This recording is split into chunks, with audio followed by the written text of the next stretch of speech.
రాజశేఖర రెడ్డి గారు బతుకుండగా ఆయనతో పాటు కాంగ్రెస్ పార్టీ నాయకులందరూ కూడా సోనియా గాంధీ గారి నిర్ణయమే మాకు శిరోధార్యము, అమ్మగారి చేతిలో పెట్టాము, అమ్మగారు ఏం నిర్ణయిస్తే అదే మాకు అని కొన్ని వందల సార్లు చెప్పినారు. ఇవాళ అమ్మగారు నిర్ణయిస్తే మీరంతా కూడా అమ్మగారి మాటను కూడా వ్యతిరేకిస్తున్నారు. అంటే దాన్ని బట్టి ఏమర్థమవుతుందంటే ఈ రోజు రాజశేఖర రెడ్డి గారి ఆత్మ కూడా క్షోభిస్తుంది. ఎవరైతే లగడపాటి రాజగోపాల్ గారు ఇంకోరు మాట్లాడుతున్నారో వాళ్ళు చేసేటువంటి ఈ సమైక్యవాద ఉద్యమం కానీ లేదా సోనియా కాంగ్రెస్ హైకమాండ్ తీసుకున్న నిర్ణయాన్ని వ్యతిరేకించడం అంటే రాజశేఖర రెడ్డి గారిని కూడా వ్యతిరేకించడమే. రాజశేఖర రెడ్డి గారు బతుకుండగా సోనియా గాంధీ ఏ నిర్ణయం తీసుకున్నా దాన్ని అమలు చేస్తామని చెప్పారు. ఇప్పుడు వారు నిర్ణయం తీసుకున్నారు, మీరు అమలు చేయండి. ఇంకోటి రాజగోపాల్ గారు ఇంకో మాట చెప్తున్నారు ఉద్యోగాల విషయంలో మేం కాదు కదా, 1985లో అప్పటికి టీఆర్ఎస్ పార్టీ పుట్టలేదు. తెలంగాణ ఉద్యోగులందరూ కూడా మాకు అన్యాయం జరుగుతుందని చెప్పి అప్పటి ముఖ్యమంత్రి ఎన్టీ రామారావు గారికి విన్నవించుకుంటే ఉద్యమం చేస్తే 3 సీనియర్ ఐఏఎస్ అధికారులతో కమిటీ వేయడం జరిగింది. ఆ కమిటీ మొత్తం కూడా పరిశీలించి చర్చించి డిసెంబర్ 30వ తేదీన ఈ 610 జీవోను 2005 సంవత్సరంలో ఇచ్చారు. దాదాపు 59,000 పైచీలకు ఉద్యోగాలు తెలంగాణ వాళ్ళు నష్టపోయినారు. ఈ 59,000 మందిని గుర్తించి సీమాంధ్ర ప్రాంతానికి పంపించి తెలంగాణ వారికి ఉద్యోగ అవకాశాలు కల్పించండి అని చెప్పి 25 సంవత్సరాల క్రితం ఆ జీవో వచ్చింది.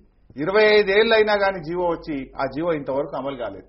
ఆ జీవో అమలు చేసుకోవడం కోసం తెలంగాణ ప్రాంత ప్రజలు పోరాటాలు ఉద్యమాలు చేస్తా ఉన్నారు.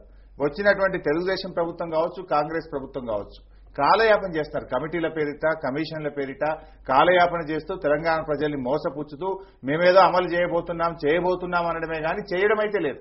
చంద్రబాబు గారు ఉండగా గిరిల్లాని కమిషన్ వేశారు, రేవూరు ప్రకాష్ రెడ్డి గారి చేత అసెంబ్లీలో హౌస్ కమిటీ వేశారు.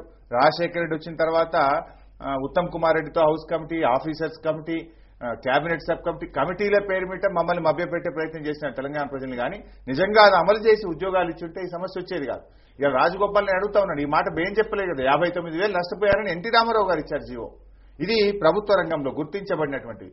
ఇంకా గుర్తించబడినటువంటివి ఎన్నో ఉన్నాయి. వీళ్ళు ఏ రకంగా మాట్లాడుతారంటే హైదరాబాద్ లో పనిచేసే వాళ్ళందరూ తెలంగాణ వాళ్ళే.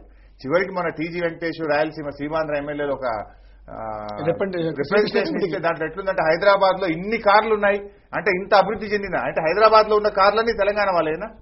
అంటే ఎట్లా హైదరాబాద్ లో పనిచేసే ఉద్యోగస్తులందరూ తెలంగాణ వాళ్ళే, వీళ్ళు బాగా ఉద్యోగాలు వచ్చాయి. హైదరాబాద్ లో ఉన్న కార్లన్నీ తెలంగాణ వాళ్ళే, కార్లు బాగున్నాయి కనుక హైదరాబాద్ అభివృద్ధి చెంది. అంటే ఈ రకంగా ఒక అబద్దాలను 10 సార్లు చెప్పి దాన్ని వాస్తవాలుగా మార్చే ప్రయత్నం, తిమ్మిని బమ్మిని చేసేటువంటి ప్రయత్నానికి వాళ్ళు పాల్పడతారు. నరసింహ చాలా సందర్భాల్లో 16 గిరిగిలాని లాంటి వాళ్ళు కూడా తమకు లెక్కలు కావాలని అడిగితే కూడా చాలా సార్లు తిప్పబడాల్సి వచ్చిందని తన ఒక